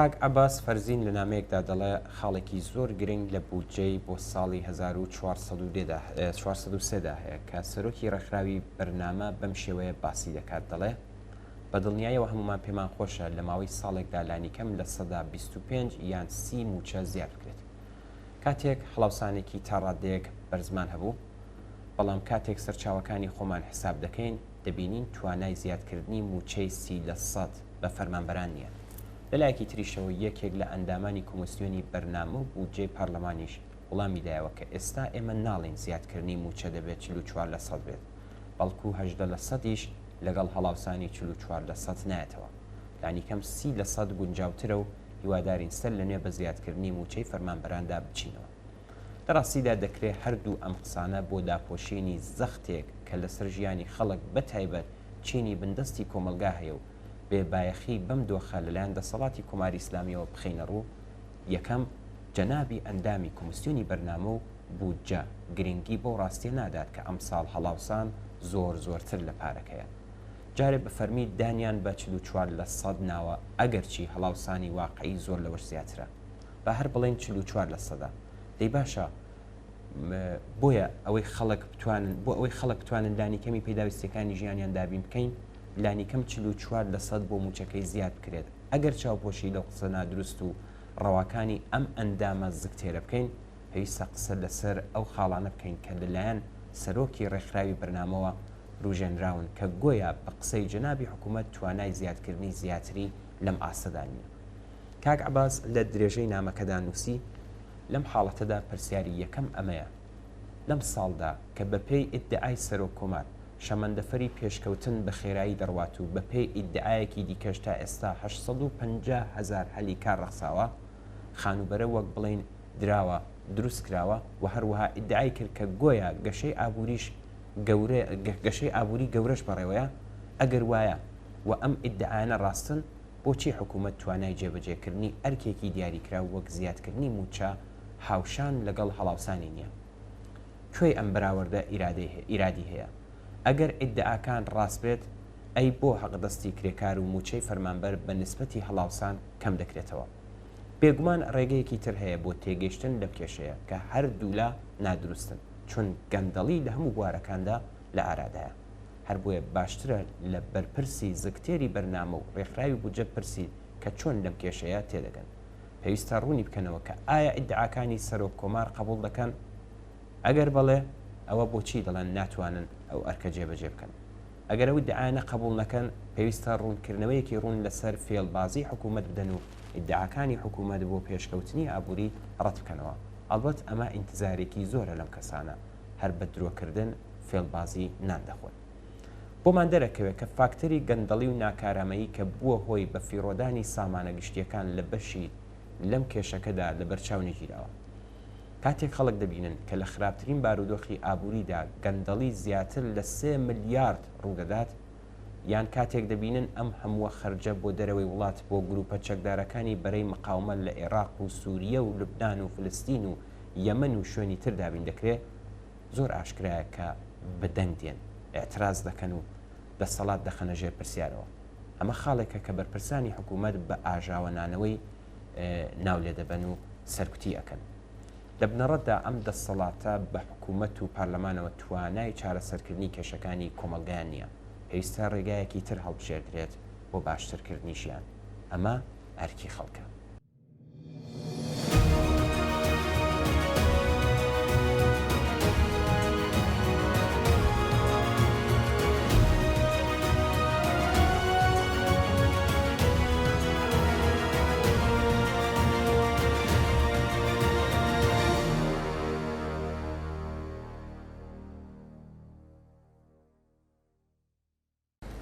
ماڵاوی لە ژیانی تێکۆشەرێکی دێرینی کۆمەڵە لە پەسوێ بە ئاڵەسوورەکەی کۆمەڵەوە بمنێژن. ئەمە دوا بڕیار و وەسیەتی هاوڕێ عومەر مامەڕەش ناسراو بە عومەر کۆمەڵەوە.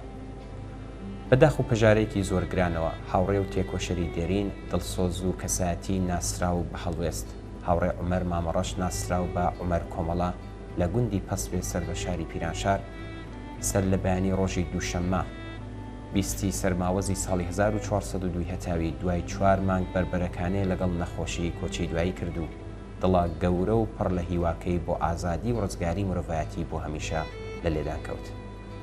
ئەم هاوڕێمان لەدایک بووی 1342 هەتاوی بوو.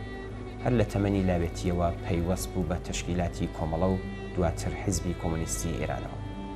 کاک عومەر لە زۆر یەک لە ناوچەکانی کوردستان و ئێران کار و زەحمەتی کێشاوە و لە هەمان کاتدا هەوڵی بۆ هوشیارکردنەوەی هاوچارەنووسانی بۆ ژیانێکی ئینسانی دەدا. هاوڕێ عومەر تا بڵێ کەسێکی ڕۆحسووک خۆشەویست و بە جەرگ لە ناو کۆمەڵانی خەڵک بوو. هەردەم خەڵک و لاوانی هاندەدا بۆ داواکاری مافو ویستە سەرەتایی و بنەڕەتەکانی خۆیان و داوای دەکرد جەماوەر دەبێت بە ئازادی و یەکسانی بژین. بەڵام ئازادی و یەکسانی بەبێ فیداکاری هوشیاری و ڕێکخرابوون بەدەستنایەت. هەر بۆیە کۆمەڵە و حیزبی کۆمۆنیستی کردبووە سەنگەری بەدەستهێنانی ئەو ئامانجانە. هاوڕێ عومەر لە ڕۆژ و ساتەکانی کۆتایی ژیانی وەسیەت دەکات لە ئاڵای سووری کۆمەڵەیەوە پێچن و بە خاکی بسپێرن. بنەماڵە و هاوڕێیانی ئەم داواکاریان بەجێهێنا بە ئاڵای سووری کۆمەڵە و بە بەشداری جەماوەرێکی زۆر هەرە و ڕۆژە لە ئاوایی پەسوێ ئەسپەدەی خاکرا. ئەم هاوڕێ ئازیز و تێکۆشەر و ماندوونە ناسەمان هەموو کات و تا دوا ساتەکانی ژیانی لەسەر ئامانجەکانی کۆمەڵە حیزبی کۆمۆنیست و ڕێبازی سووری سۆسیالیستی و هاوڕێیانی گیانبەخت کردومان وەفادار مایەوە و هەردەم باسی ژیانی سەربەخۆ و یەکسانی چین و توێژەکانی هەژار و ستەملێکراوی دەکرد و بۆ تێکۆشان هانیەتدا. لە قوڵایی دڵمانەوە لەلایەن هەموو ریزەکانی کۆمەڵە و حیزبی کۆمۆنیستی ئێرانەوە سەرخۆشی گەرممان پێشکەش بە بنەماڵەی ئازیزی هاوڕێیان و هاوخەباتانی و خەڵکی ئاوایی و پەسوێ و دەوروبەری دەکەین و خۆمان بە هاوبەشی خەمیان دەزانین. یادی ئازیزی هاوڕێ عومەری خۆشەویست و ماندووی نەناس بەرز و بەڕێز بێت و ڕێگای پەڕێبوار.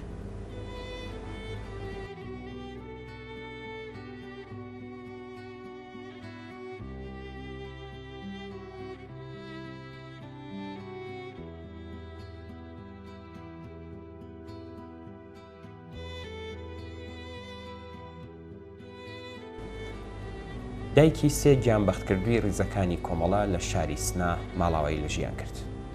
بەداخ و پەژارێکی گرانەوە ئاگادار کراینەوە سەعات 1 پاشنیوەڕۆی ڕۆژی پێنجشەممە 23 سەرماوەزی 1402 هەتاوی دایکی دڵسۆز و خۆشەویست لە دایکانی شۆڕش و جێپەنجە دیار لە شۆڕشی ئازادی خوازانی کوردستان دایە نەزیفە شەعبانی لە شاری سنەی سەربەرز ماڵاوایی لە ژیان کرد.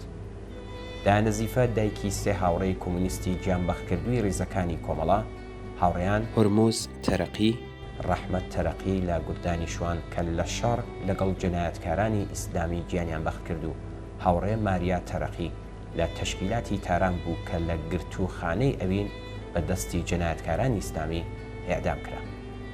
دایە نەزیفە لەو دایکە خۆراگر و دڵسۆزانە بوو کە هیچ کات سەری بۆ قاتڵانی جگەرگۆشەکانی دانەنواند و بەردەوام لەسەر ڕێبازی سوور و سۆسیالیستی ڕۆڵەکانی پێداگری دەکرد و شۆڕشی کوردستان قەرزداری ئەم دایک و باوکانێ و شۆڕشی ژن ژیان ئازادی لە کوردستانی شۆڕشێر لەسەر بەستێنی ئەو هەموو فیداکاری و خۆراگریانە سەری هەڵدا و گشتگیر بوو. تەرمی ئەم دایکە ئازیزە دوێنێ پاشنیمەڕۆ بە بەشداری بنەماڵە دۆستان و جەماوەرێکی زۆر لە شاریستنەوە و ئاواییەکانی دەوروبەر لە لای گۆڕی یەکێک لە جگەرگۆشەکانی هاوڕێت هورموز تەرەقی لە ئاوایی ئارێنان ئەسپەردەی خاکرا لەلایەن هەموو ریزەکانی کۆمەڵە و حیزبی کۆمۆنیستی ئێرانەوە سەرخۆشی گەرمان پێشکەش بە بنەماڵە دۆستان خەڵکی خۆراگر و ئەمەگناسی شاریستنە و دەوروبەریان دەکەین و خۆمان بە شەریکی خەمیان دەزانین یادی دایان نەزیفە و هەموو دایکان و باوکانی بزوتنەوەی شۆڕشگێڕانی کوردستان بەرز و بەڕێز بێت.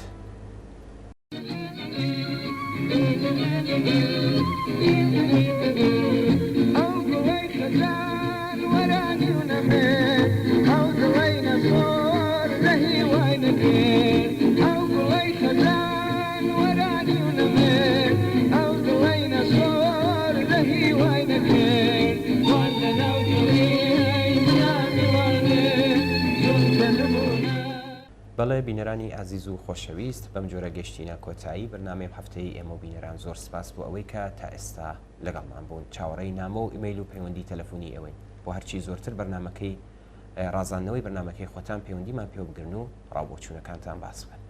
بەڵێ بینەرانی خۆشەویست زۆر سپاس بەوەی کە تا ئێستا لەگەڵمان بوون ماڵاوە.